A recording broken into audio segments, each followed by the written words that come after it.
Hello students, welcome back to our channel Blossom English.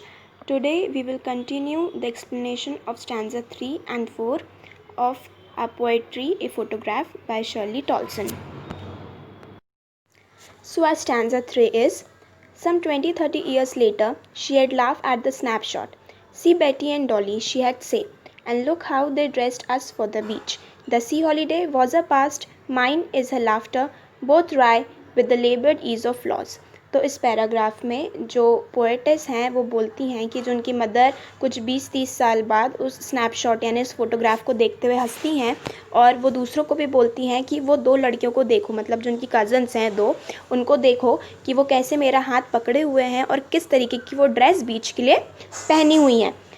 अब इसके बाद जो पोएटेस है वो अपना पेन, अपना दुख बताती है ये बोल के कि जो सी हॉलीडे है वो मेरी मदर का पास्ट है और जो लाफ्टर है उनका वो मेरा पास्ट है। मतलब यहाँ पे दो पास्ट को उन्होंने बताया है कि सी हॉलीडे पर जाना वो उनकी मदर का पास्ट है और मेरी मदर का हंसना उस फोटोग्राफ को देखकर वो मेरा पास्ट बन चुका है।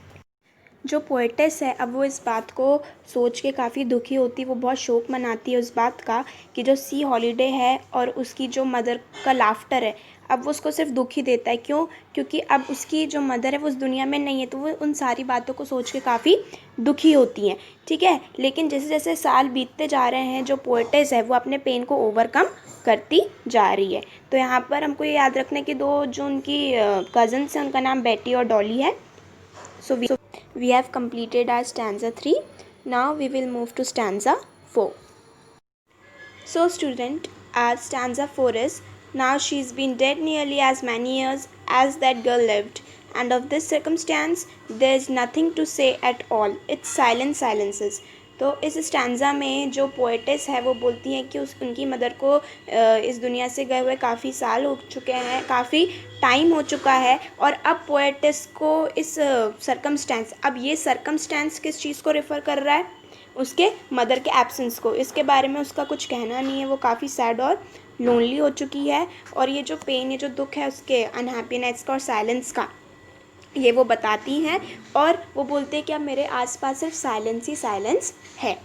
So by this we have completed the explanation of our poem that is a photograph by Shirley Toulson. One of the important thing for poem is कि आपको रिमेंबर करना पड़ता है इनके पोएट्स कौन कौन है। ठीक है, so that is must. Okay, कभी कभी यही क्वेश्चन पूछ लेता है 1 मार्क के लिए कि पोएम और पोएट का नाम बताए, जो हमारे एक्सट्रैक्ट बेस्ड क्वेश्चंस आते हैं उसमें। फिर आपके अगर कुछ स्टैंजा में जैसी लाइन है, जैसे हमने एक्सप्लेन किया था कि टेरिबली ट्रांजिएंट फीट क्या होता है, what terribly transient feet refer. So if you have understood the whole poem, you can answer any of the questions regarding this poem. Okay, so now we will take our next chapter, that is the Summer of Beautiful White Horse, in the next video. Thank you. Like, share and subscribe our channel Blossom English.